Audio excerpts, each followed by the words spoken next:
Jamie Pennell. Teamwork, Trauma and Triumph. A former New Zealand SAS operator's guide to life after combat. The journey from the battlefield to the classroom. I'm thrilled to share with you all a sit down with my good friend Jamie Pennell.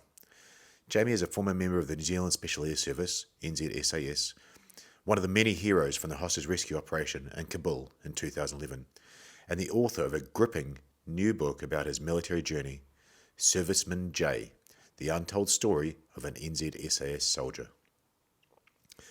We delved into not only Jamie's military experiences, but also his transition to civilian life, family, and how he met his wife Alia, and his motivations for writing a book about his journey.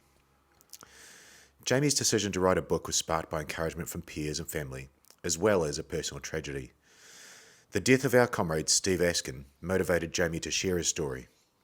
He began writing a tribute for Steve's family, which ultimately led him to expand his writing into a full book.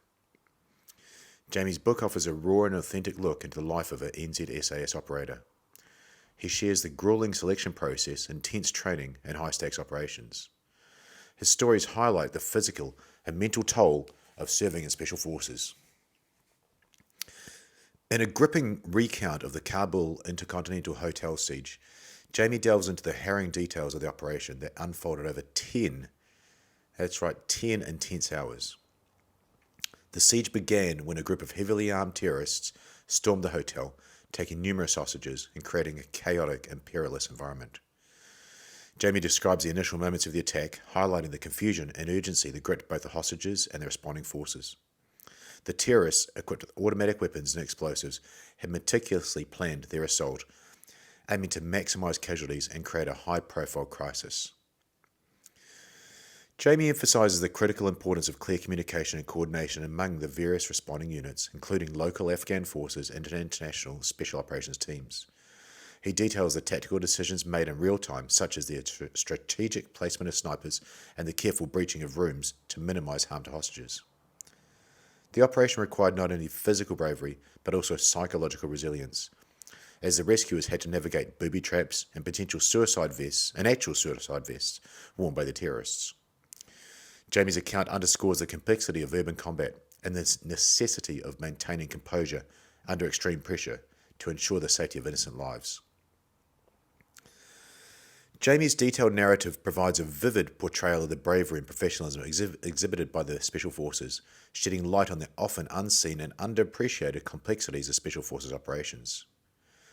Jamie's book chronicles his journey through the rigorous selection process, intense training, and operational experiences in the NZSAS. He provides a realistic portrayal of what aspiring Special Forces candidates can expect, emphasizing the physical and mental toll of the training and the operational challenges faced during his 18 years in the regiment. In conclusion, this episode of the Straight Talk Mind and Muscle podcast provides a candid and insightful look into Jamie's journey from a member of the NZSAS to a fulfilling civilian life.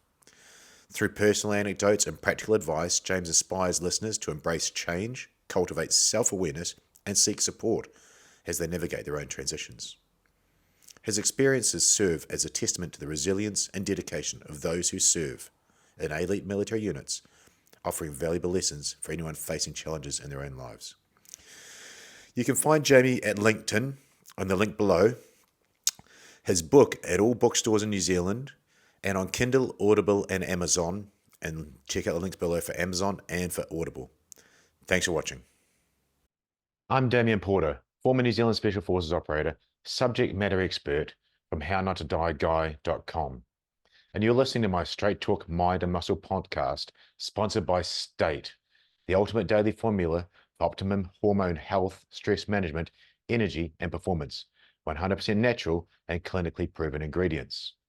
Provides everything you need to raise your game in a convenient gut-friendly capsule. And my new sponsor, Michael Mason of the Mason Survival Protocol. Links for my former shows are in the show notes below. Thanks for watching. And we're live. Welcome to the Straight Talk Mind and Muscle podcast. Welcome my guest this morning. Finally, another Kiwi, James Pennell. Thank you for coming on. Appreciate it. looking forward to getting into it. Oh, Jamie, it's so nice to be able to interview friends. I mean, in a blessed place to be able to interview the best people in the world at what they do, and they become friends. But in this case, I actually get to showcase a friend. So I'm looking forward to it as well. Cool. Dude, you wrote a book, um, and I saw it on your socials the other day. We're going to get right into it all, but what's the book about? So the book about is about my journey from selection, transitioning through, and then out of the New Zealand Special Air Service. So sort of highlighting areas of selection, like what to expect, what you'd expect in it, and some of the toll that it takes on your body, of course, some of the things that I'm thinking in my head.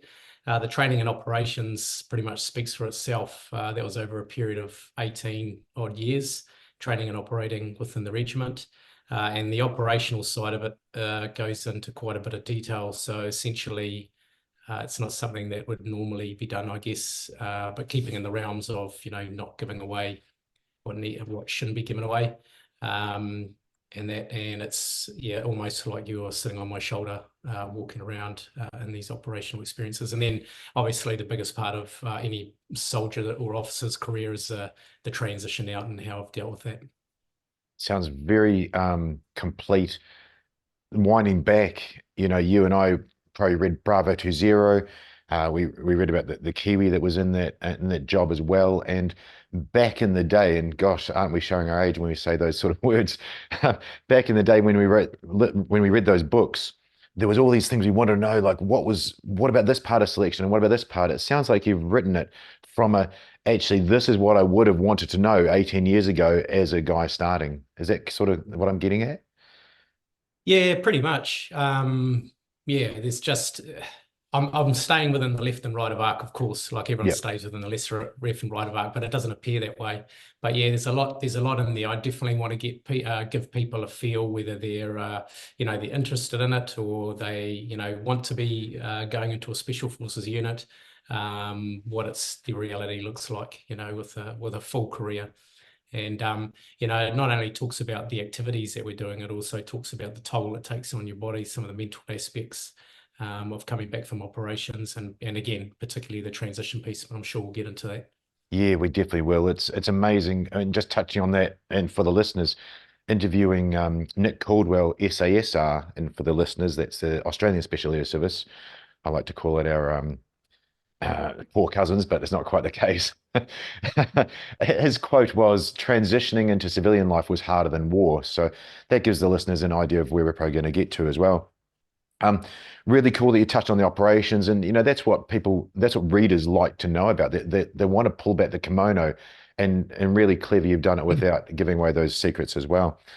Um, I guess then the next question, the obvious one is, why did you decide to write a book? Because there's so many people. I mean, you look at so many big names from the unit and from the different units, and they haven't got around to doing that. But what made you decide to write a book? Well, I think you have to have a story first. Writing a book has to come with something. I probably wouldn't have written a book, 5 years into my career. I doubt I had much to put on paper, but once I'd left, and when you leave, for soldiers and officers that know, you start thinking in a different direction. I had a lot of people talk to me about writing a book, and they're having a bit of a laugh about it. But then it was like, I think you should write a book, and that was from people that were currently serving, had got out. Some of my family and other people all around me, and if you believe in symbology, you start taking notice of what's being said to you, whether you're religious or not, or you're spiritual. You need to take notice of some of that repetitive messaging. You're either going to act on it or you're not. It's up to you. But the real kick was when Steve Askin was killed. And for those of your listeners that don't know Steve Askin was a soldier in the squadron with me, significant member. Truly espoused the tenets of the regiment, but he died once he got out as the lead pilot fighting the Port Hill fires in Christchurch in 2015. Unfortunately, the Monsoon bucket wrapped up around the rotor, the back rotor there, and spun the helicopter out of control. There's no way he's going to recover it. anyway, post his funeral, Paul Askin, his father, asked if I wanted to write some stuff up on Steve about his time in the regiment, to give to his family, particularly his kids, so they knew what he's like in there. So that pushed me across the line. I started writing that up, and then I thought, well, I've got that far, so I might as well keep going. Wow, what an answer. Um, yeah, it's amazing when other people tell you stuff and then unrelated people are saying the same thing. Write this book, you got a story to tell, all those sort of things. But um, I think a lot of our job is service, and we're going to get to that when we look at the mission statement for uh, the incident you got your commendation in, or one of them at least. Um, and when Steve's family is asking you to write for him, it takes the pressure off us. Like, look at me, and you're actually just trying to serve others. In this case, serving one of your comrades in the squadron. Yeah, 100%. And I mean, going back to, the book itself and what it's about, I mean, yeah, of course, I'm on the front cover, my face is there, that's a little bit awkward. And I'm talking about it from my perspective, but the book is about we, you know what I mean? It's about the men and women that I serve with, and particular people that are significant and I care about, throughout the book. So they are definitely highlighted in there. That's the thing I got about joining when I joined the squadron, the counter-terrorist team. It was team, and what came out so much of that was it was phenomenal what the team could do. You got a whole bunch of very skilled operators for sure, but when they come together, it's just beyond the scope of comprehension of what that team can achieve, as a 2-man, 4-man, as a 16-man, whatever it is. But and that's what you live for. You live for your mates in that role, don't you? Yeah, 100%. I mean, it's hard to explain the gelling, how we gel as teams in the military, particularly in the special forces environment, because it's just another level. And to get there, you have to be really put into pretty critical situations, whether it's in training and as getting it as close as possible to reality, or definitely on operations, because on operations you're not only operating with qualified special forces members, but also your support staff that are on target with you, and you have a pretty unique bond with them with they travel through some of those critical incidents as well. We'll come back to that, but because you're speaking about operational and the team and how they gel and what reading between the lines there, how well you can do the job. Let's move forwards to Kabul and to the job that you got that commendation on. That iconic photo. Now you're in the public eye, and we don't have to black the eyes out so much anymore. You're all friends, and some have been bosses in that photo of mine. Talk us through that hostage rescue, or that operation, as it were, that photo was taken of everybody at the end with Steve, with the blood coming off and so on, that iconic photo. What was that job about? So a number of terrorists had taken over the Kabul Intercontinental Hotel in 2011 on the 28th of June, I think it was. And basically they'd gone and killed a number of guests and taken up positions throughout the building, particularly on the roof. At the time, we were enabling. We had an enabling group, and we had a training team that were training the crisis response unit. That was our partner force at the time. They were a specialist police unit that were charged with the security of not only Kabul, but also the outlying provinces, and it was mainly high-risk arrests and dealing with spectacular attacks was their main objectives, or their main roles and responsibilities.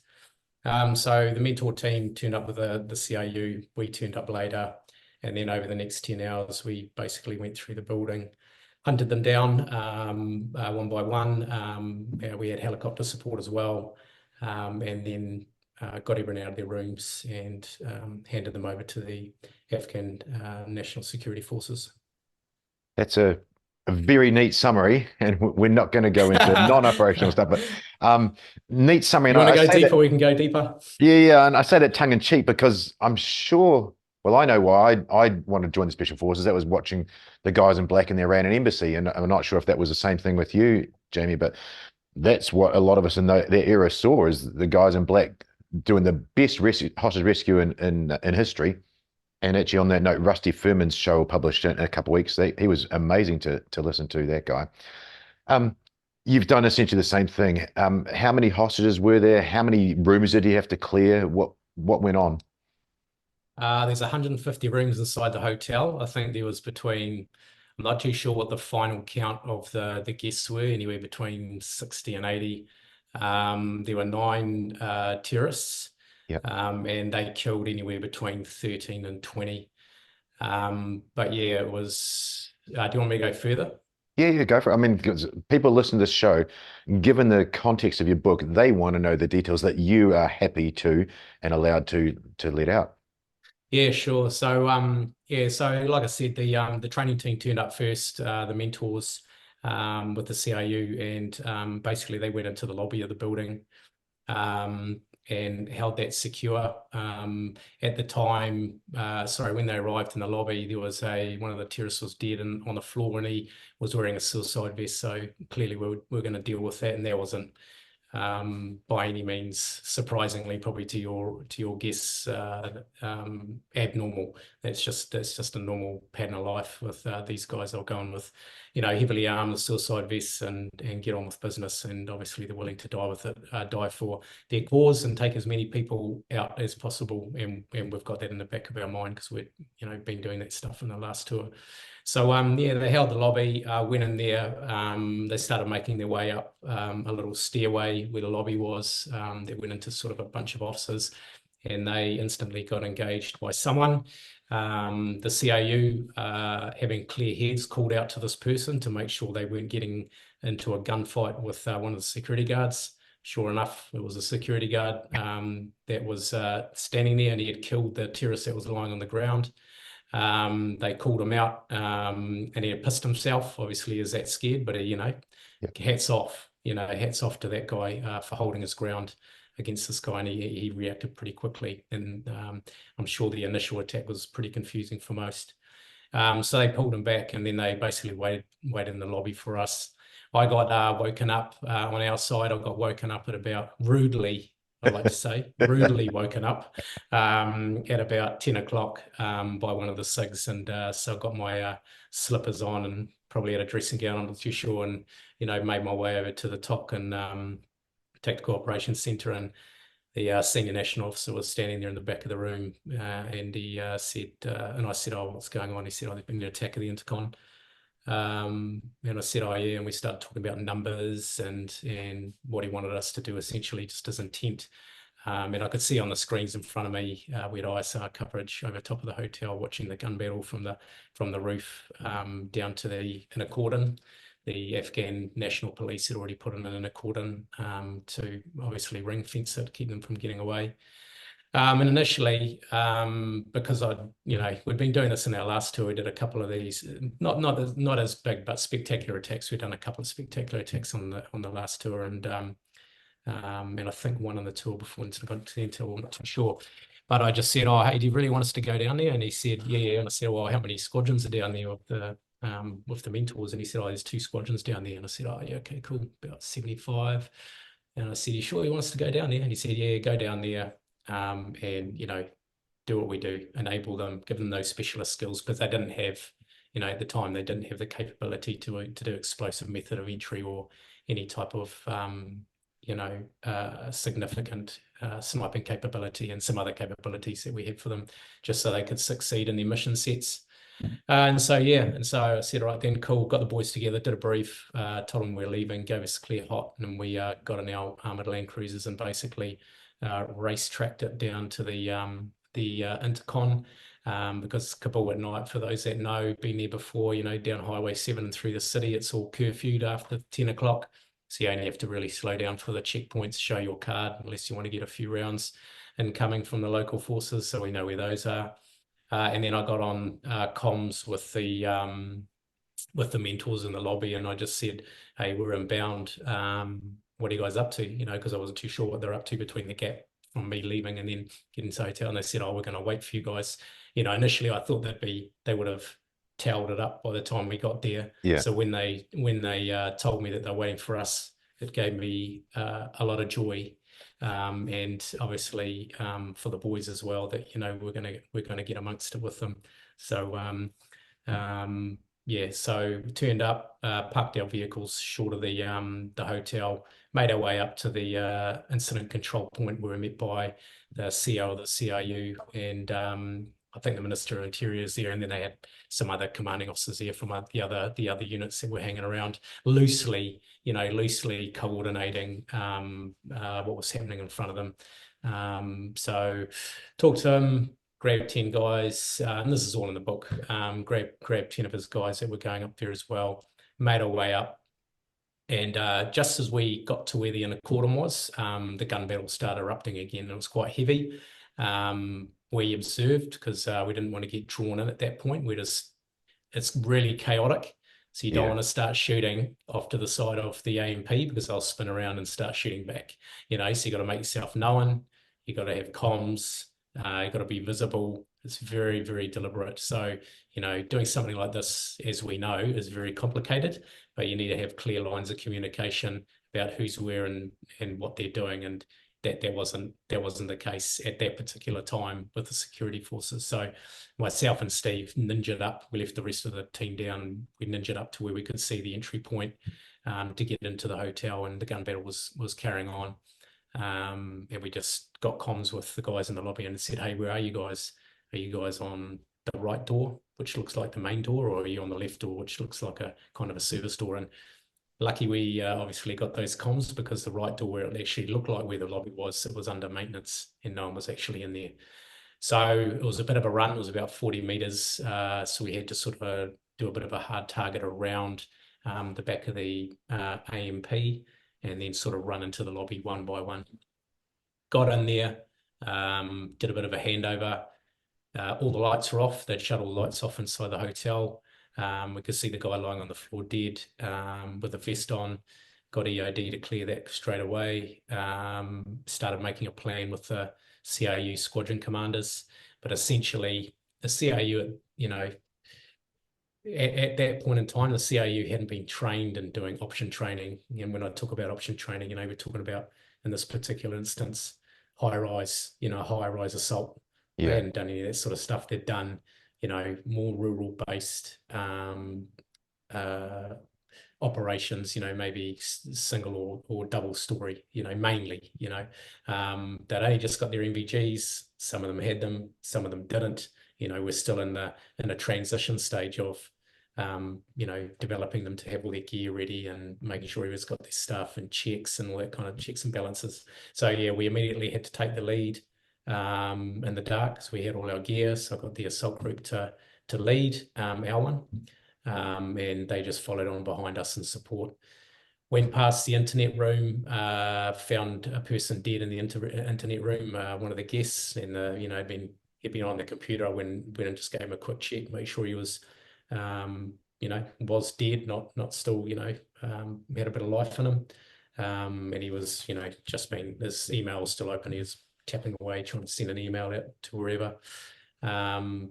Carried on, just naturally gravitated to the left. We didn't have any plans of the building. I've been there before in 2002 on a close protection task on the back end of one of our operations, but you know, there was a many years later that I was turning up back at the hotel, so I couldn't really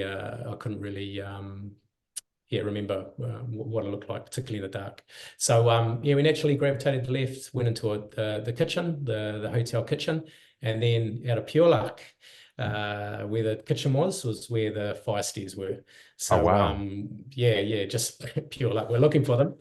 We didn't quite know where they were, so we sort of made our way around, found it, and started making our way up. Now, first of all, we try to do it sequentially, where, you know, we're going to start making our way up the stairwell and sort of clearing floor by floor. But because of the amount of fire that was coming off the top of the roof, and you know, you've got to take into account that, you know, obviously the inner cordon have guns, you know, terrorists have guns, they can, you know, sort themselves out. But as is always the case, these guys are firing high, you know, and there's a neighborhood around the hotel. And so a lot of those rounds and they're firing rockets, rockets off the building as well. We're landing in and around the neighborhood, so we had to deal with that straight away. So we had to deal with that problem with the small group that we had, keeping in the back of our mind at that particular point. We'd halved our numbers as compared to the first couple of tours, because that's how we were tranching our operational commitment there. We'd train them up, but so we had smaller numbers. So started making our way up the stairwell there, getting intermittent comms with our headquarters and that kind of stuff, flying by the seat of our pants a bit there. Started making our way up, and then Steve Askin was leading, as he always is. He's just that type of guy, you know what I'm talking about. He can't help himself. This is why, if I was going to choose my first, if I was going to choose anyone, my first choice would be that guy, because he's a hunter. He wants to get after it. So he started making his way up the stairwell, and I think it was on the 4th floor. He rounded the stairs on the 4th floor, and he came face to face with the first terrorist. They looked at each other, and this sort of happened in a split second. Raised their weapons. They both fired at the same time. Steve nailed him, but this guy was full of adrenaline.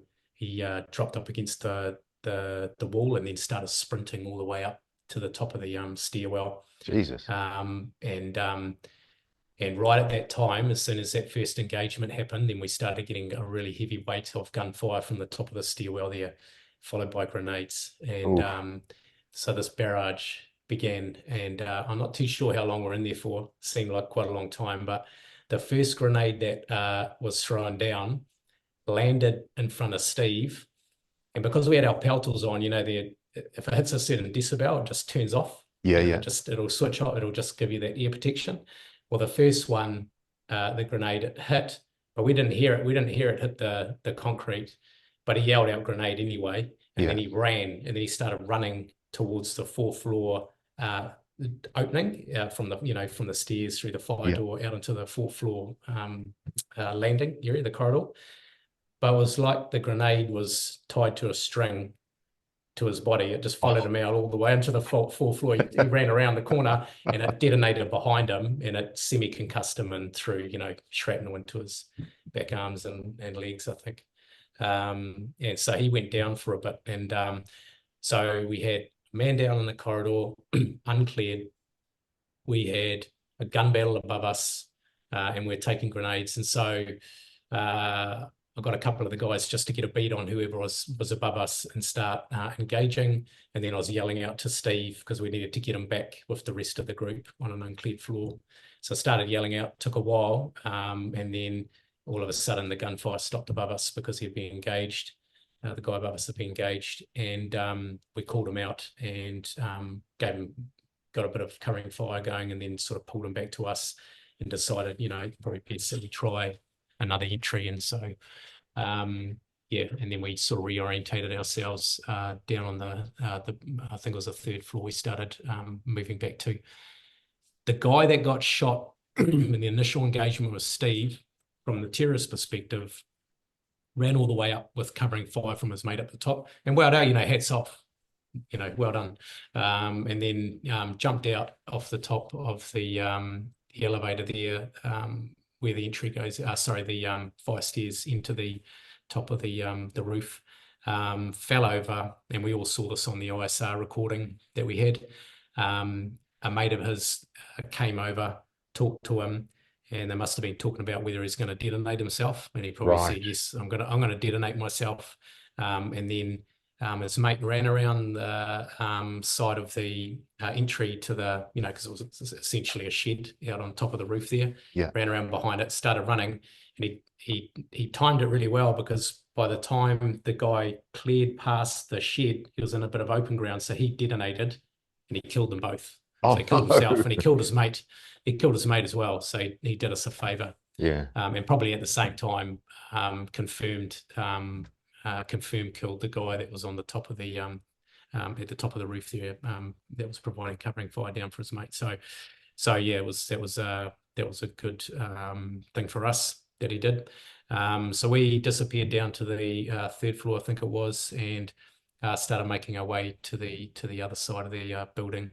At the same time, we started clearing as many as we could, guests down through the floors. And you got to understand at this point that the CRU were loosely clearing all the floors. I mean, we had 75 guys, so we had them retrospectively doing it behind us. Yeah. So we're focused on the top, and they were focused on starting to do sequential clearance up the up through the hotel there. And can I just confirm, Jamie, you didn't really have, you have an intent, you didn't have a mission set. Like our job was rescue the hostages. Was your job to hunt down the bad guys, and the other guys coming behind you, it's trying to collect as many guests as possible? Yeah. We're literally flying by the seat of our pants the whole way. You got to throw the playbook out. You know what I mean? Yeah. That's why I'm not giving anything away, because everything we did was just a mismatch of a whole lot of things that have been taught and experienced in my life. We just had to deal with what was in front of us and deal with it really quickly. And the main thing was getting these guys in front of us and not doing bad things to the hotel guests, which is you know what they're potentially going to do, get them out, maybe kill them, maybe throw them off the roof. So I grabbed a small group. We sort of arranged ourselves a bit better, and at that point we were doing the planning to reorientate ourselves in a new direction. Was kind of a weird feeling. It was, you know, we've all been in flow before when we're, you know, fully in the present moment and getting after it, but this one was, I all of a sudden found myself calm. Like I was as calm as, like I was almost like sitting on a couch, you know, having a cup of tea, watching a movie. Like heart rate was all the way down, completely calm. I could see everything. It's a little bit strange to think about, but I could see everything in 3D. I could hear and see everything below me. I could hear and see the rounds impacting on the roof and then going off the roof, shooting at the helicopter, the sniping platform that we had above the building with our guys in it. And it just made decision making really easy. You know, I was always one step ahead of myself. I could, you know, something would come up and I'd make the decision very quickly. I didn't have to think about it. So that was like being in flow on steroids, if anyone's been in that situation before. So yeah, made our way across, took a small group of the blades, and we made our way across the other side, went up the fire stairs, got to the top, asked for some reinforcements from the CO if they could give us those. And then got to the top of the stairs, found that the fire stairs, found that the door at the top had a metal bar across it, and a padlock. So we really only had, you know, again, we weren't prepared for this because nothing like that big had happened. So we didn't have like a bag full of snib charges and, you know, all prepped and ready for this type of operation. Where we were organised to, you know, basically hitting compounds. And so the explosives we had were really only for that. We had an external charge that we were carrying, and a couple other little bits and pieces of charges. So we put the external wall charge on there. It's got to came back down. Well, in a confined space too. So you got to do what you got to do. Went down a couple of flights of stairs. Well, I think it was just one flight of stairs, so we could get the blast going over the top. The overpressure would still obviously drum through our bodies as it does. And then I just did a quick brief to the boys, bit of a battle brief, and it was a little bit of swearing and that kind of thing. But my parting shot to them was, you know, whatever's up there, just drop it. And I'll see you on the other side. But the comms that we're getting back through headquarters from the ISR platform was that there was multiple shooters on the roof. And they couldn't quite get a bead on how many there were because they kept disappearing in and out of the elevator mechanism room and hiding under these satellite dishes and stuff like that. So we really didn't know what you know, we had no idea. So it was just going to be one of those things, again, fly by the seat of your pants. So gave them the brief. I said, are we good? Everyone was good. Gave the standby go. And on the go, blew the charge and started making way up through the dust and the smoke. That, you know, after the blast, that bar just stayed there.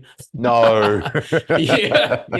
Don't ask me how it stayed there. I don't know what it was made of. Titanium.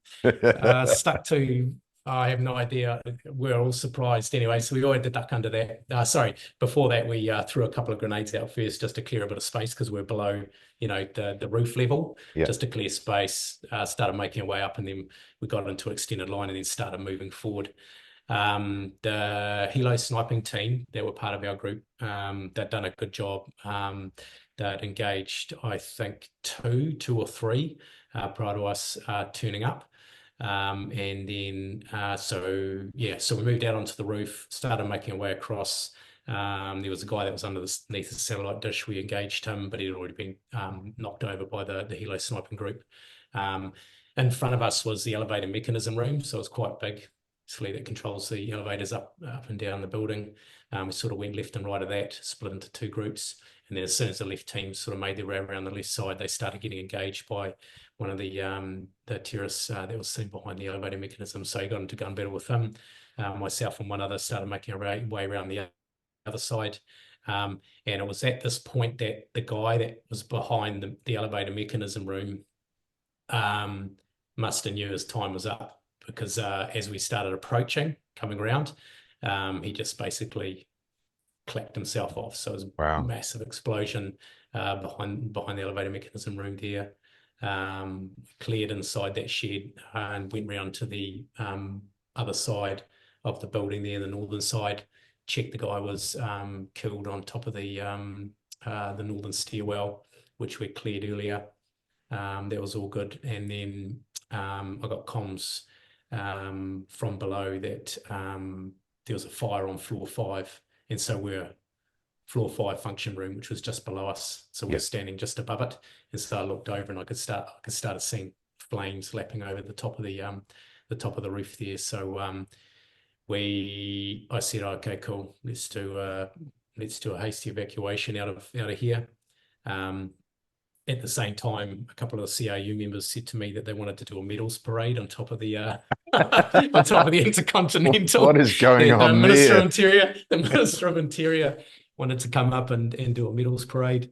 And they must have thought that it was all over, and I said, you guys can do the medals parade. I'm going to we're going to start clearing all the guests out, the remaining guests out of their rooms. So we started making our way down, punched the fire alarm, and expecting the fire alarm to go off and the sprinklers to be activated. It's not like the movies. No.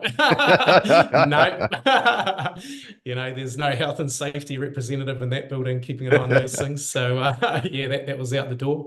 And we learned a few things that night about that. And then we just started clearing the guests down the fire stairs into the kitchen. Obviously did full searches and that type of thing, as you do down below. Was staying away from cowords and bits and pieces, of course.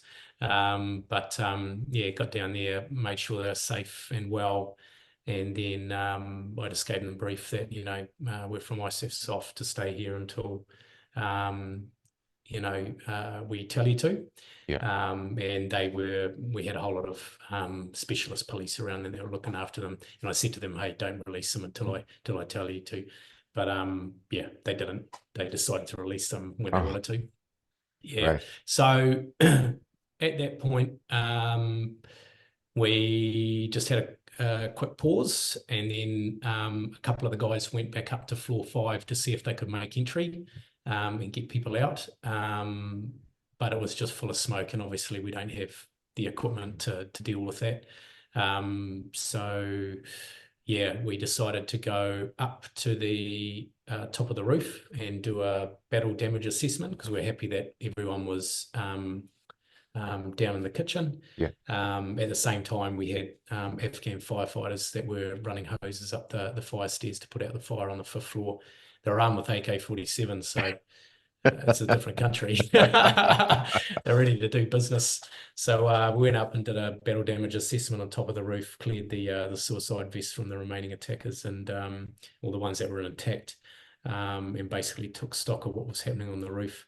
The roof was just covered in body parts and blood and heads and legs, and it was a bit of a butcher shop up there when we got back up and then took stock of things. A lot of weapons and ammunition, carrying energy drinks. They all had new shoes and all the Gucci gear and all that kind of thing. Grenades are ready to go. They obviously want to stay there as long as humanly possible.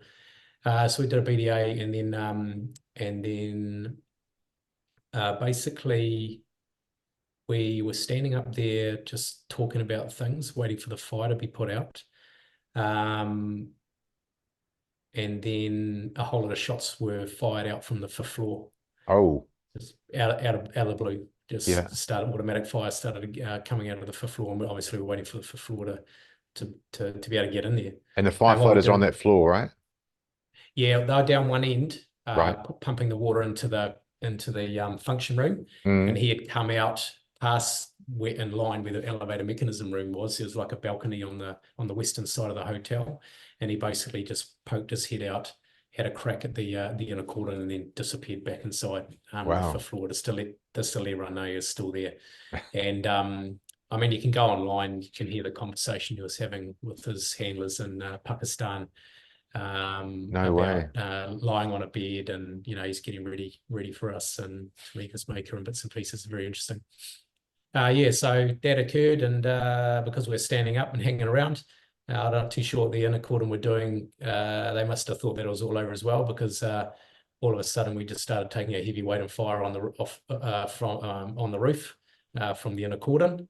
And, No. yeah. So initially we thought we were getting counterattacked from the hills, Right. because we couldn't tell where it was coming from. So I was sitting there thinking, oh man, well played, like they got us up on the roof, Yeah. and now they're going into phase 2. So we took cover quite low. Lucky there was, it was the roof, and we could get down behind cover. Made our way over to the southern end, and then realised that it was the inner cordon that was firing at us, and we sort of waved out. They waved back, and then all the firing stopped. Oh no. So that could have been a disaster. But like I said, at the start, there was no command and control. It was very, very fragmented, even though we had the CRU with us and bits and pieces. So at the same time, because we're up there doing our BDA, the CRU had left, gone back to Camp Olympus. They hadn't told us, so we're out there by ourselves. And again, that's how chaotic it is. And so at that point, it's like, all right, cool, got one more guy there. Let's go and sort that out. So we put fresh magazines in our weapons, and then started making our way towards that location. We moved down the northern stairwell, back down to floor 5. Once we got down to the 5th floor, we could see that the fire had been put out. And right at that time, believe it or not, 3 aircrew dressed in their whites, with their, wheelie bags, the little carry-on bags. Yeah. Wheeling over the rubble of the 5th floor function room, went past us. We said hi. They said hi, and then we said bye. They said bye, and then they went down the. Yeah, it's just, yes, it was crazy, And they just, obviously going out to Kabul International Airport to, jump in their jet and take people out to wherever they're taking them to. I'm not too sure. So they managed to survive. Anyway, so we went around the western side, down the balcony, and between us and the entrance to where it shot out of, there was like this air conditioning ducting, and then past that we could see the expended cartridges, right, and a magazine, and we're like, okay, cool, there was this firing point. So let's we discussed whether we were going to throw a grenade or throw in a flashbang. Decided to throw in a flashbang, just in case. Didn't, obviously we had some civilians coming out, so we just wanted to get some distraction going before making a entry. So threw the flashbang grenade, went off. We're just about to move forward, and then we got hit by the inner cordon again, and this time it was significant. And so the only thing we could do, and it was just a saving grace, is that they were firing a little bit high, but it was still hitting these. They had like concrete. It must have been reinforced concrete. I don't know what you call it, balustrade, or just the way the side of the building was built. right. Stop you from, obviously, they're just about a meter by maybe a meter of this concrete. Yeah. So thick with reinforced concrete. I don't know what was in it, but it shielded us. So we all just leaned right in right in on hard against these concrete panels, and just rode it out. And I looked around, and there was behind us was one of the Afghan policemen. He was sort of he had his head around the corner watching us taking fire, and I was yelling out to him saying, "Get them to stop." And then I got on comms, and I could see the rounds impacting on top of the just above us on the wall. And I was just hoping it wasn't going to be anything like, I wasn't going to see big impacts of 12.7 impacting the wall, because it just sort of, we would have been exiting pretty quick. So we're there for a bit, and it went on, and then the guy, I got on comms and just got our interpreter to yell out to them and wave his hands from the top. It stopped. I said, "Is everyone okay?" And Steve automatically came back saying he'd been shot through the side of the head. So he was in front of me. Basically what had happened is one of the bullets had ricocheted off and gone through the side of his head here and just skimmed around his ear. So he had blood pissing out. So I had a look at that, and I said, "All right, let's get you out." So we made our way down to the bottom, and I decided at that point that it was just getting too chaotic. We'd been, obviously, by that point, we'd probably been there for 8 hours. We'd been moving through the building. We'd done our job, essentially. There was one guy left. There was about 100 odd security people on site at that point, and they could deal with the last guy themselves. It wasn't going to, it just felt like we're moving into pushing it too much. Just pushing it too much, and someone's going to get killed at some point. We only had a small team. I'd consider a whole lot of different things. So we decided to get Steve to the hospital and then make our way back. And I can't remember what time in the morning that was, maybe 5 a.m. Started making our way back, and then we got a call that the CRU were coming back to the hotel to deal with that guy. And because they're going back, we had to go back. So sort of met them. We met them halfway in the city. Yeah. Steve carried on to hospital. And then we made our way back. So I got them together, and I said, "Hey, listen, firstly, don't leave the hotel unless you've got us in tow. Like we're part of this fighting force. Just let us know what you're doing, and then organise them into groups to do a proper fight back." So they had all the different groups go through the hotel again. And the group went up to the 5th floor, and basically they went around the same way we did, around the balcony, started making their way over the air conditioning ducting that was there, and it triggered an IED effectively, and it was a grenade on a tripwire. Yeah. So we heard the explosion. We're down the bottom. The hotel manager came running down. He had a big chunk out of his arm, and he said, "Oh, there's still some guys up there." So we ran up there. And talked to another hotel worker, and he was telling me that he'd seen one of the terrorists disappear into, I can't remember what room it was, maybe 525 or 526. I said, "Are you sure?" And he said, yeah, sure. And so I was like, "All right then, cool." So we cleared that air conditioning ducting with our EOD guys, went into the 5th floor and started slowly making our way through each of the rooms. Now, again, we had to do it manually because we didn't have snip charges and that kind of thing. We used the CRU first, but they blew out pretty quickly, so we had to help them out doing manual entry. Anyway, got to room 524 and started making entry. As soon as the door cracked, there was a massive, massive explosion, and it was about 3 guys in front of it. 2 of our guys got thrown back against the wall on the opposite side, and in a heartbeat, and some of the CRU guys got dropped as well. I was on a 90 when they were clearing. Yeah. Within about a meter, and it just went straight away. And then everything just went into slow motion at that point. Never had this before in my life again.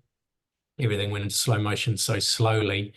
The dust cleared, and I could see CRU guys crawling their way out, injured with, looks of disbelief on their faces and shock, coming past me, and I just remember grabbing them, pulling them past me, and sort of getting them behind me and telling them to get down the back of the corridor there to get out of the way. And then I heard someone call out, "Man down." And so, yeah, one of the boys was laying slumped up against the wall. And unfortunately, it's that scenario that you train when you're on your cycle of training where it's always the heaviest guy with equipment on. So it's Every the 100, time. the 100 keg guy with another 30 kgs of body armor and weapons and stuff like that. So and I reflected on this later on and said, well, that's why we do it. Yeah. So he was lying on the ground, and I don't know how I did it because I was weighing about 10 kgs lighter than I did in New Zealand, but I managed to get him up, pull him off to the side, asked him if he was all right. He wasn't really responding, so took him down the end there, put him in a chair, and he had, I don't know, if you were any smaller, if you were a smaller guy than he was, I'm not too sure if he would have made it. He Wow. took the full brunt, um, because essentially what had happened is that the door was, as soon as we cracked the door, the guy who I talked about before, he was talking to his handlers sitting on the Yeah. bed. He basically just walked up to the door, boom, and just Wow. That faced close. himself, yeah, just directly straight in front. And, obviously, there was a large window behind him, so a lot of the overpressure probably would have gone in that way, but it was definitely directed pressure. The fire door may have, taken a bit of punch out of it, but man, it was a big hit, enough to, concuss him. So I took him out. He started going into shock pretty rapidly. I could see ball bearings in his arms and I think in his shoulder. And so we had to shake him out of it. Then got into doing a bit of first aid, and then I moved back out again to see how everyone else was. And at that time I didn't know what it was. I didn't know if it was someone clacking off their suicide vest or A claymore or um, anything like that. yeah, or anything like an AOD attached to the door, given Yeah. we'd seen that. And one of the boys said, "Oh, it's yeah, one of the terrorists has clacked off." And I said, "How do you know that?" And he said, "Because his head's at the door." And so I looked there, and then, obviously the head pops off when they're wearing the suicide vest. So yeah, it was very interesting. I mean, the whole room was a complete mess. So we pulled everyone out. All the CIU guys patched them out. Obviously, we had a medic on station, and it was at that stage that we had to call it a day. Now I Yeah. had two guys down within a small team. I had to think about the next job, that we're going on, which we're already planning for in a couple of 2, 3 days, and the fact that would be down a few numbers. So yeah, it was pretty significant, and I think one of the things I mentioned was I was the ground commander through this whole operation, which is why decisions were made. And yeah, so we pulled out, made our way back, and left it to the security forces, and they basically did the final BDA, cleaned everything up. They did a full search of the whole hotel with their. They had their, EOD teams, Afghan EOD Yeah. teams that were supported by the Americans as well, and they found a number of different IEDs in and around the hotel, and it's just lucky that we didn't trigger them.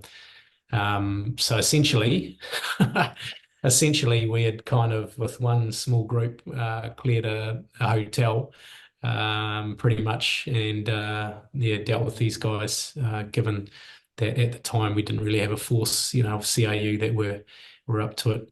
So yeah, went back, had a bit of brekkie when I saw the boys in hospital. The guy that took the full brunt of the explosive on the 5th floor, he got flown out to Germany straight away. Steve got his ears sewn up and was keen to get back on with things. No Yeah. surprise there. And went back, and man, we're on the helos probably within a week, back out, hunting guys down. So it was just another day in Afghanistan. I mean, we didn't. Yeah, I mean, one of the boys said, that was a pretty big operation. I wasn't too sure, I'm not too sure where my head was at, but yeah, I think I had to reflect on that. But yeah, it was pretty significant night. Yeah, I mean, that's the short version, I guess. A bit of a snapshot, but Yeah. yeah, it was there's a lot going on. There was a lot going on, but again, you know. I'm just lucky. You land with good people sometimes. With a good team, we had a really good team. from the operators to our enablers. We had a really good team of people doing the business over there at that particular time. So it's pretty, and it was representative of the entire Defence Force, by the way. There's people in that team from all three services, you know what I mean, and doing different things. So it was pretty significant. I think the So term yeah, you make your own luck comes to fruition quite nicely there. oh, 100%. And you just keep getting after it, and it's and you're pursuing excellence and higher standards of discipline, all that kind of stuff goes into it. Those tenets I'm very are glad you brought definitely that up. saved. I'm very glad you brought that up, Jamie, because you said it sort of 40 minutes ago, the tenets, the unit. And when I was joining the unit, the tenets were something was being brought up, and I had no comprehension of this and why it was so important. You just said the unrelenting pursuit of excellence, the higher standards of personal discipline, and the other two, if you could pull those out for the audience. Yeah, humility and no sense of class. And the thing is Exactly. that no sense of class is we're all equal, Yeah. but it's also leadership changes hands dependent on the situation. Yeah. EOD, we're taking the lead at a particular point in time, where the boys taking the lead at particular points in time. You just needed to know where to give and take. And the human humility aspect of it, when Steve got shot through the air after the firing stopped, I just looked at him and I said, "Have you had enough? Have you had enough yet?" And we laughed. We laughed. I mean, people think we're crazy, Yeah. but that's that dark humor. We had a bit of a laugh because, he had shrapnel in him and now he'd been shot through the air. And I just said, "You're going now. I'm taking you to the hospital." You know what I mean? Because he kept saying, "Yeah, I'm good." And the thing is, he got his ear patched up, and we're doing a half option into somewhere south of the city, going out after an HVT, and I just asked him, and I said, "Oh, are you good to get on the helicopter with your ear? It's not going to pop or anything like that." He goes, "Yeah, no, I'm good." And I said, "Oh, what did the doctor say?" And he said, "Yeah, no." He said, I'm good to go for all that stuff." I didn't go any further past that point to check. You know what I mean? And that particular operation that he went on next was another big one for him as well. So he's just a phenomenal human being. Amazing. I'm very lucky. I'm very lucky to have had these people around me. It's been an amazing experience. You talked about flow, the state of flow there, and then talked about training. That gig was 8 hours out of an 18-year career, 8 hours. And even in training, our role is as dangerous as it gets. Um, you were around on this training when we're training for high-rise buildings, coincidentally enough. And Willie Apiata and another guy, I can't say his name, but he was with Willie, and we were doing elevator training where you had to actually reach out into this middle space of the elevator and out to the cables of the elevator. I won't go into too much in case it encroaches upon security. But I'll never forget, I've never done it before, and I rolled up, and the other staff member, he says, excuse me, he says, you know, you know what you're doing, Porter? And I said, yes, staff. He said, if you don't do it right, you will die. When I looked at him and went, yes, staff. And of course you do it. We're completely voluntary in the special forces. You can stop at any time. And this guy is literally saying to me, if you don't do this right, you will die. And I go, yes, staff. And then you just do what you got to do. You get trained in that state of flow. We train it into ourselves. And then to see it come out in the way you're explaining it in such a calm way, but it's in our biology to do that under those extreme conditions. It's really amazing to hear you say it, not just in a sporting arena, but in a battle arena as well. Yeah. Yeah, it's amazing. On that though, what's life like in the regiment? You talked about the battle again, 8 hours versus 18 years of your life in that job role and that identity.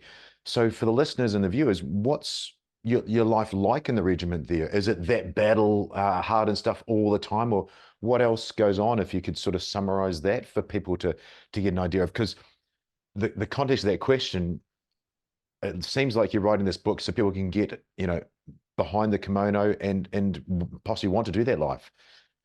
Yeah, I mean, trying to summarize it is very, very difficult because I mean, it suits particular individuals, eh? You Yeah. know, the regiment, it's attracting the right individual, you know, but I mean, yeah, if you want to really stretch yourself physically, mentally, emotionally, spiritually, they'll take you there. They'll take you there all day long. It's hard, as far as you want to go, they'll take you there. You know what I mean? So if you're seeking that life and you can stay there for long enough, then you'll get it in bucket loads. You know what I mean? It's that type of place. You're doing everything, you know, jumping out of planes and in the bush and jumping out of helicopters and shooting and, you know, playing around with other special forces and offshore training and deployments. And there's just so much. There's just so much that you can get yourself into, and it fills that bucket. But again, it takes its toll. You know what I mean? Like all this stuff takes its toll, but the enemy isn't the regiment. You know what I mean? Like a lot of people will be there like, oh, you know, the regiment did this to me and did that to me. The regiment's just there. The regiment has a role to play in our security apparatus. You know, the regiment is the regiment. You are the enemy. You know, you're the enemy. You're the one that perceives it to be that way, and you're the one that needs to understand, particularly about self-awareness and what's happening around you. You know, if I knew that stuff, that's probably the only downfall is not really understanding, being self-aware. What is happening to me? Why is it happening to me? And how can I manage it? You know what I mean? And how do I change my perception, and how can I engage better with others? You know what I mean? So I can talk about, you know, throughout your whole career, you're going to be on pager mentality. That pager mentality, you know, you're always on call. You know, 6 o'clock pager goes off every morning. It's always got you distracted. You know, oh, is something gonna happen today? And you know, you got to carry your page around. When we were carrying pages back in the day, we'd have to carry pages. Not now, obviously. That's you know what I mean. We've gone past that, but we used to have to do that. You know what I mean? Yeah. Your gear's always on the rack. You know, the gear's always on the rack, ready to go all the time. Like you've always got your mind's always, we can deploy. And, you know, things happen, and you do. So it reinforces the fact that you need to keep your eye on the ball, you know what I mean? And things might happen. And that is a big distraction. And all your training and all the bits and pieces that go with it. Now, I guess the other thing that people say is that, you know,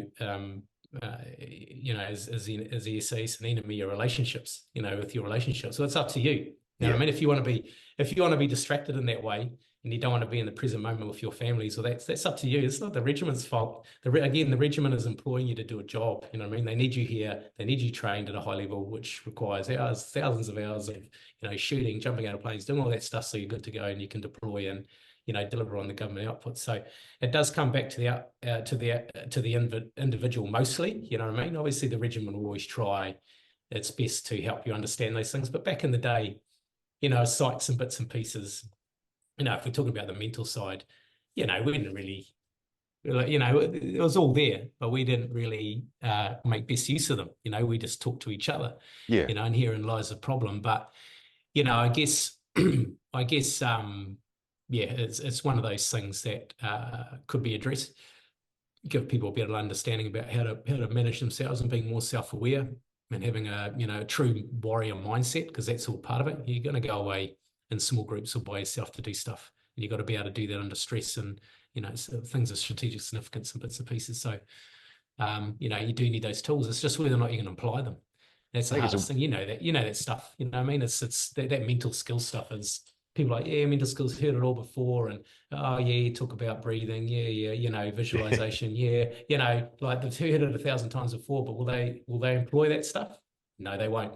You know what I mean? It's too easy. It seems too easy, therefore, does it really work? They're trying to find something else, whereas we know, you know what I mean, me working with professional athletes, you've done the same. Yep. We know that works because they're telling us, and we've done it, and we've done it as well. You know, that's how I pulled myself out of the hole.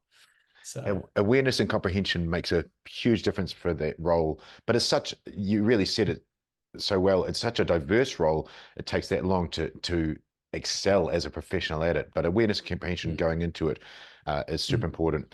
But you mentioned psychs and you mentioned relationships, and I thought I'd better bring this up. You know, you've done the battles, you've been awarded the medals, New Zealand Gallantry Star and so on. I'm sure the book goes through it all, and I would hate to make you try and toot your own horn, so I won't. However, Yeah. I have never actually given you a bit of stick about, you literally married the hottest woman on the base. So, the most famous Yeah. one of the most famous psychologists in the world. It sounds like you've done a Top Gun Maverick thing there. How the hell did you pull that off? I've never dug into that. Oh, well, she was chasing me. I keep saying that, but I don't know. I mean, we're friends for a long time, but at that point, when we were friends, she obviously had a partner, and so did I. So we went, we didn't get together. But then, suddenly I didn't have a partner and she didn't, and the friendship turned into a relationship. But I mean, in the early stages, it was just before I actually went on that trip when in 2011, and I actually said to her, "Hey, I'm not really, I don't really want a relationship. Basically, I just want to have my head clear, and I'll see you when I get back." But it just didn't work out that way, and we're both very strong I'm sure she individuals. wouldn't have taken that. I know her so well. That Yeah. wouldn't have computed. No, and we're both very strong individuals, Yeah. and we sort of had no um, desire to have a relationship at that particular point in time, but it was almost kind of spiritual in a way, it was just basically we got pulled together, and we were married in 12 months, and then we had then we had our son, I think 1 or 2 years after that. It all happened Yep. very, very quickly, and she's a significant individual. She's had some significant things happen to her as well, critical events. Yep. She's got her own story to tell. I mean, she's got it all there, but it's we're a good fit.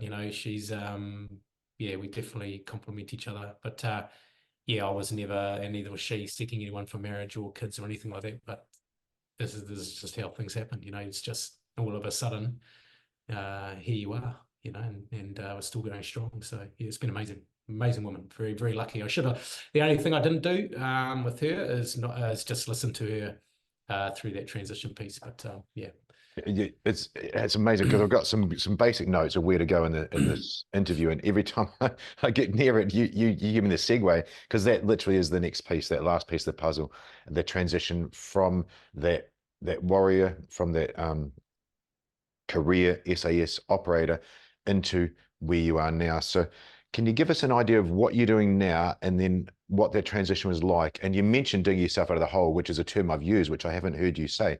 So tell us where you are now, what you're doing, and then what was the transition to go from operator to that? Yeah, so and now I'm the head of Mangatawhiti campus, Dewar School. So Dewar School is a pretty significant private school in New Zealand, but not a private school in the traditional sense, in that people pay to come to the school. It's the opposite, actually. It's operationalized out of a fund, so we give boys scholarships to come to the school, and there's certain criteria that they have to fit for that to happen, and they have to show the potential before they get in here.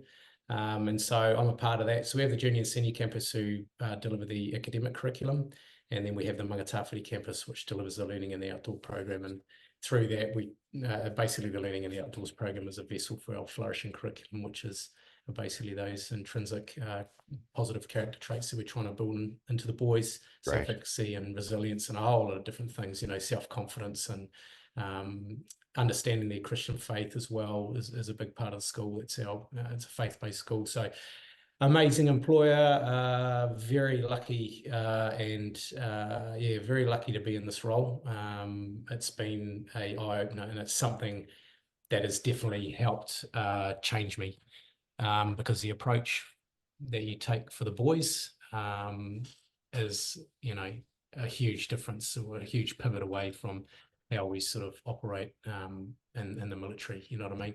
Yep. And so, it's been great. Before that, I was consulting. We had a business, Alia and I, we were consulting, helping individuals and organizations achieve high performance across leadership, culture, and resilience. So Yep. I got to obviously work with some big superstars in league, and and rugby and Olympics and Paralympics and stuff like that. So that was an awesome little journey. And then obviously before that was me leaving. And yeah, the hardest part was firstly was the way I left. So obviously we have 3 months before we can leave. So I put in my papers. About a week after that, the OC came and saw me and said, hey, you've got literally 3 months of long service leave that you have to take. So, well, you can check out now and then we'll see you at your farewell. And so I was like, oh, man, it was a bit quick. Yeah. You know, and I've been busy up until that point, you know what I mean? Yeah, just all of a sudden, I thought, oh, yeah, cool, you know, it'd be awesome to go on a bit of leave. So I started, got out, had that leave. It was great. It was like I was on a holiday, came back to my farewell, and then that was it. Yeah, that's hard, isn't it? Over. You know, it was over. That was it. And it was, you know, and I was still quite, the operational tempo was still moving through that point past Waitea. And then so as you do, because you're in that mode, is you just stay in routine. But stay in routine, everything's normal. You know, so it's made sure I was doing an hour and a half sessions in the morning from 8 o'clock.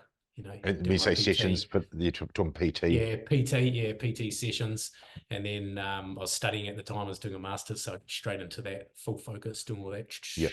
You know what I mean? And then, you know, still trying to jump out of planes. I was thinking, oh yeah, I might as well, you know, maybe join a pistol club, get a pistol, do some shooting, you know, trying to stay in there. Yeah. And and you know, I just after a while, the further I got away from the place, and then I could start singing in rear vision mirror, I was like, why am I doing that? You know, why am I maintaining that battle rhythm? Yeah. You know, why do I don't need to anymore. And it was a hard pill to swallow because I'd been that person. So this is me, you know, pivoting away from who I was solidly, now re-identifying who I needed to be. And so I made a deliberate effort to not do the things that my body and mind were telling me to do.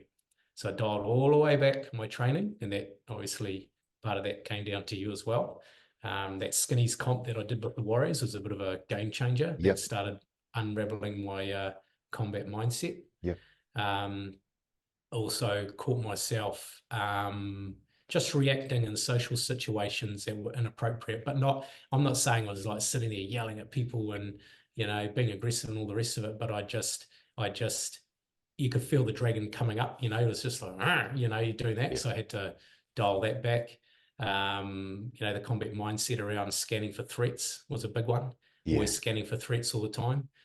And then one thing I always found was when I'd go running, my brain would automatically start start thinking bad thoughts. Like I'd be visualizing situations where I had to have a strategy to get out. So I'd be visualizing myself overseas with a group of the guys and solving problems. You know, something that happened here, I could have done that, or reviewing what I'd done previously and how I could have done it better. Or, you know, I'm running through Papakura, and if, you know, some people come around the side street, I'm going to do this and then I'm going to do that. And it was just constant all the time. And I wasn't picking up on it at the start because I used it as energy. I used it as energy to train, you know, like, you know, get after it. And so I picked up on that. So then I changed, as soon as that would come into my brain, I started changing it to positive thoughts. So I had to really struggle to push that out. Yeah, really hard, and start putting in concepts about things I wanted to do in the future. And this was off the back of reading Breaking the Habit of Being Yourself by Joe Dispenza. That is a Bible around how to change your mindset. Amazing book, Joe Dispenza. The other one's Into the Magic Shop by Dr. Rotti. And The Happiness Hypothesis is another one that's good, Jonathan Haidt. So those are well-known authors around the world. They're all doctors. So yeah, The Breaking Habit of Being Yourself by Joe Dispenza is a really good way of how to break your character traits, which you think are with you for life, which you're not. So all of these things, and there's others, you know what I mean? Like there's a lot of arguments and bits and pieces happening around at home. You know, I know that at the back end of my career, I thought I had a higher strategic purpose, which took a while to figure out. I'll get into my car at camp, and I'd drive home, and the closer I got to home, the angrier I'd get. You know what I mean? And when I got home, I'd like put my bag of shit on the ground and then expect everyone to eat it. You know what I mean? completely distracted all the time, you know, that kind of thing, always Yep. thinking about what was going to happen next and what's happened in the past. And so all of these things I had to address. Alia was telling me, but again, she's my wife, you know, I mean, she's still my wife, and, you know, we're sort of being a little bit compatible with each other. So I was being stubborn, as I always am, and had to figure it out as well. But I had to figure this out for myself and become more self-aware about the things that didn't really fit anymore in my new life. And I had to dial it all the way down to zero and start building the things that really matter and would make me more effective and successful and feel better about life, you know, up to a level 10. So again, like I said, you know, when we talk about the regiment and people, you know, point to the regiment for some of the things that have happened to them, yep, fair play. Everyone's individual circumstances are important, but equally we have to take ownership over the change that we want to. No one else can do it for us. You know, we don't have a puppet master doing this. We want to stay away from the pills and the drugs and stuff like that, but we need to do some deep internal cognitive change in ourselves. Yeah, reprogramming. Yeah, you know what I mean? Because you think whatever you think, you feel. You know, and you've got that state. That's a state of being. You know what I mean? So we're trying to take control of our state of being all the way through, and I can do that all day long now. Like I can track myself emotionally and dial myself down if I need to, depending on what the situation is in front of me. And I get challenged quite a lot here, but it's you know, I'm a spiritual guy. Everything happens for a reason. In this particular part of my life, I think this is the real polish. They're putting a lot of polish on me. You know what I mean? Like they're really helping me become who I am going to be in the future. So again, forever grateful for it, and I'm glad I stepped into the space. And again, you know, when I got out of the regiment, I was seeking work that was completely different from the regiment. So a lot of guys go into private contracting. I decided there's no way I'm going to do that. I'm going to go in the completely opposite direction. And then it just began. Things started getting thrown in front of me that would put me into those positions. You know, started working with the Kiwi Rugby League team, doing culture and leadership consulting, and then went into the Warriors, and then I was doing other work, and then I started working here, and that's, you know, it just all started moving in the direction it needed to go. And again, you got to keep your eyes open for those opportunities, and be willing to change. A lot of guys, you know, as we know, will get out and they'll just be standing, looking back and trying to move forward, and it can't happen. You can't walk backwards. You know, you got to turn yourself around at some point, know where you're going, bite the bullet. Yep, the culture is not going to be the same, but you need to change to get yourself right. You know, it's keep all the good stuff from the military, start trimming back on some of the stuff that doesn't fit. Gosh, you've done it to me again, because I was literally going to say, if there's one piece of advice, and you know, not overwhelming people, give them 10 pieces of advice, gives them one piece of advice. And I think you nailed it there, Jamie. You know, if you're trying to move forward, you can't look back. Don't throw that stuff in the trash, but figure out where you're going. And between the lines, again, I think that's the key, is start to get an idea of which direction to go in. You know, you obviously wanted to help and learn about people, learn about other things, and help them. I love helping others. And I've realized, even just the other day, literally all my jobs have been service. Every job is in serving others, not myself. So I think your piece of advice there was great. I'm sure there's more in the book, but you know, you can't move forward if you're looking back, and physically you'd fall over. So that does seem to be what happens to people mentally as well. Yeah, it's there's a lot of good things that the military give you. You got to identify what those things are, and then you just got to identify things that don't really fit anymore. I mean, that zero to hero response, you know, the contact front, you know, like constant, that kind of thing that's drummed into you, that can negatively impact your relationships with others if you don't control yourself in the situation. You know, it's you know, no one should ever be aggressive or anything like that. If you're catching yourself being aggressive, just disproportionate to where you're at with things, you know, who you're talking to, then you might want to catch yourself and dial yourself back. But there's a reason for everything, you know what I mean? And it's just the biggest thing is self-awareness. Like, how am I thinking and feeling now, and why am I?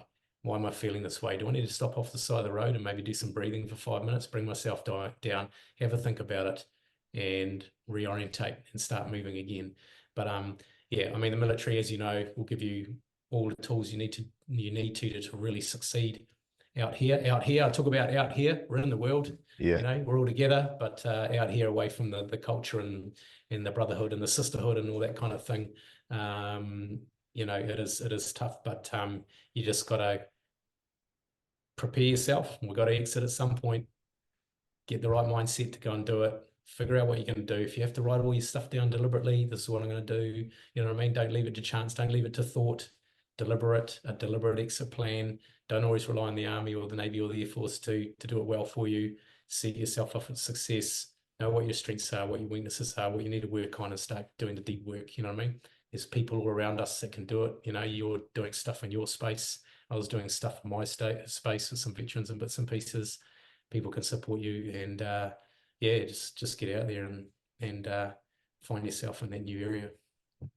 Daunting, but so successful and so rewarding. I'm thinking of Pat McNamara for the listeners and viewers that don't know him, a Delta Force operator, highly decorated, been literally started off in the Cold War in East Germany and done a whole bunch of things, and now he makes YouTube and Instagram videos of basic dude stuff. He's got kids watching him, girls watching him, wives watching him, dads, and that's where his success lies, and he's helping others. So it is daunting for someone to come out and have to do that, but they do need to sit down and like I say, don't leave it a chance, because as we said, in your battle, you make your own luck, and some self-reflection will help a ton there, and then also getting help. You know, Alia helped me out so much with some things, and I was the same. She was a friend. She'd give me some advice, and I did. Maybe it wasn't the right time, but a few months later, actually that piece of advice that person's giving you is key. So surround yourself with good people, get good advice, and then figure it out. Yeah. We're very pragmatic individuals, you know, very pragmatic, high expectations of ourselves and others. You know, it's just, you know, everyone's opinionated and stuff like that. But that's, yeah, again, yeah, you got to know when to listen and when to talk. Yeah, exactly. Hey, on that, your book, you know, we'll have a date for this podcast coming up, but the people listening and watching, where's the best place to find your book, Jamie? So in New Zealand, it's been sold physically in all the major bookstores, from Great. Wickles, Paper Plus, HarperCollins. You can buy it online. You can pre-order it. There's audio books through Amazon and Audible, and I think Kindle as well, although it's more of a you know, digital-based book reading app, so I'm not too sure how that works. But yeah, you can get it. I don't think Australia is going to sell physical copies for a while yet. And I'm not too sure if you've got listeners in the UK and the US, but yeah, you'll have to order it online there as well. Oh, the power of the interwebs, mate. I mean, gosh, most of my shows are 9 o'clock at night my time with USA, and there's UK and things, so you reach it worldwide. So I'm looking forward to reading it. I'll put a competition up for someone to get a signed copy. I'll make sure I get onto the unit and get a signed copy through the means of charity. Get it through me.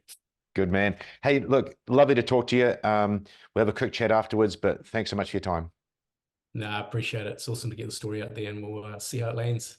Excellent. All right, I'll hit pause. We have a quick chat. Hi, thanks for watching. I'm Damien Porter, former New Zealand Special Forces operator and former Australian police officer, and your podcast host. Please check out my new project at hownottoDieGuy.com, where I teach everything you need to know to both males and females, at-risk populations, schools, kids, and the elderly, for self-defense, situational awareness, and all-round skills that every good person should know. Thanks for watching.